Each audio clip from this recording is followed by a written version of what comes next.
Welcome to Bhavani వంటలు. ఈరోజు special ఏంటంటే మనం సమ్మర్ కదండి, చాలా చల్లగా ఫ్రూట్ సలాడ్ మనం ఇంట్లోనే ప్రిపేర్ చేసుకున్నాము. పిల్లలు కూడా చాలా ఇష్టంగా తింటారండి. సింపుల్గా 10 నిమిషాలు అయిపోతుందండి. ఇంకా దానికి కావాల్సిన ఇంగ్రీడియంట్స్ అక్కడ ఉన్నాయి.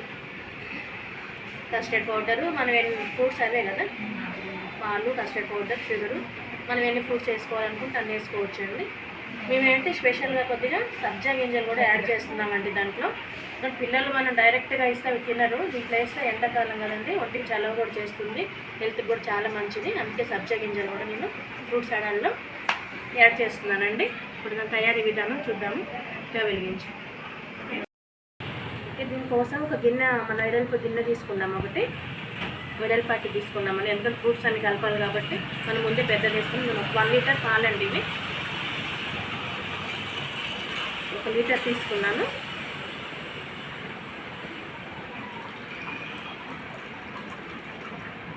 దాంట్లోనే కొద్దిగా హాఫ్ లీటర్ వాటర్ పోసుకుందామండి. ఇవి మరగాల, ఇలా కస్టర్డ్ కలుపుకుంటాను.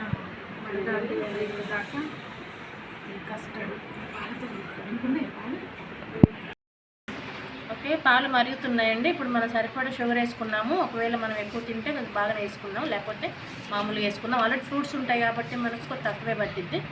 మేమైతే కొంచెం తక్కువనే వేసుకున్నామండి. ఫ్రూట్స్లో ఒక స్వీట్ దానం వచ్చింది కదా.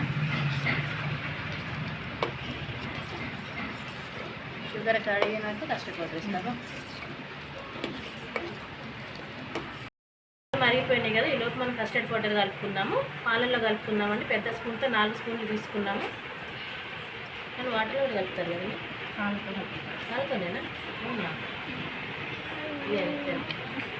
ఉండలు లేకుండా స్మూత్గా కలిపేసుకున్నామండి అది.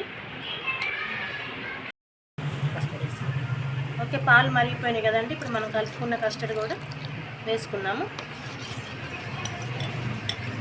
దీంతోనే చిక్కదనం వచ్చింది కదా.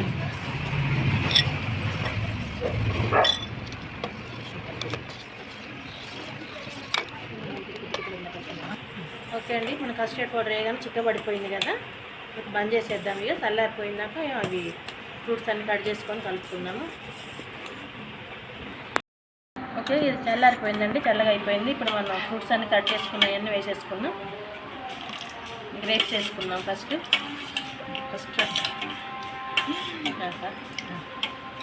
నెక్స్ట్ దానిమ్మ,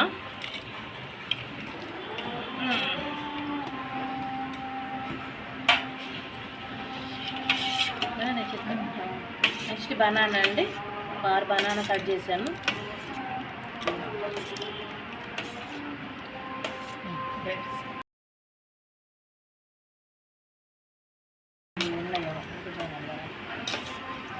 యాపిల్ కూడా వేసేసుకున్నామండి.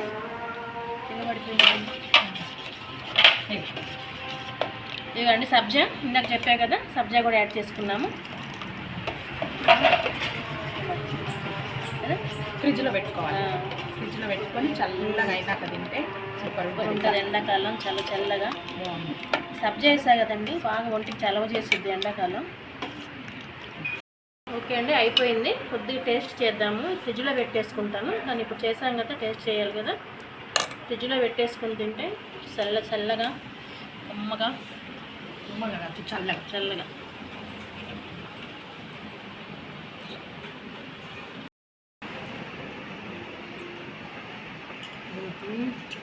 సూపర్ ఉందండి. సబ్జా వేసాం కదా, మంచిగా ఉంది, చాలా బాగుంది. ఎండాకాలం మా పిల్లలు ఎక్కిరిస్తున్నారు నేను మాట్లాడుతుంటే. చాలా బాగుందండి. ఎండాకాలం చల్లగా ఫ్రిడ్జ్లో పెట్టుకుని తింటే చాలా ఎమ్మీగా ఉంటుంది. పిల్లలు కూడా ఇష్టంగా తింటారండి. ఓకే అండి, ఇది ఈరోజు వీడియో కనుక మీకు నచ్చితే లైక్ చేయండి, షేర్ చేయండి, సబ్స్క్రైబ్ చేయండి. మళ్ళీ కొత్త వీడియోలో మళ్ళీ కలుద్దాం. బాయ్.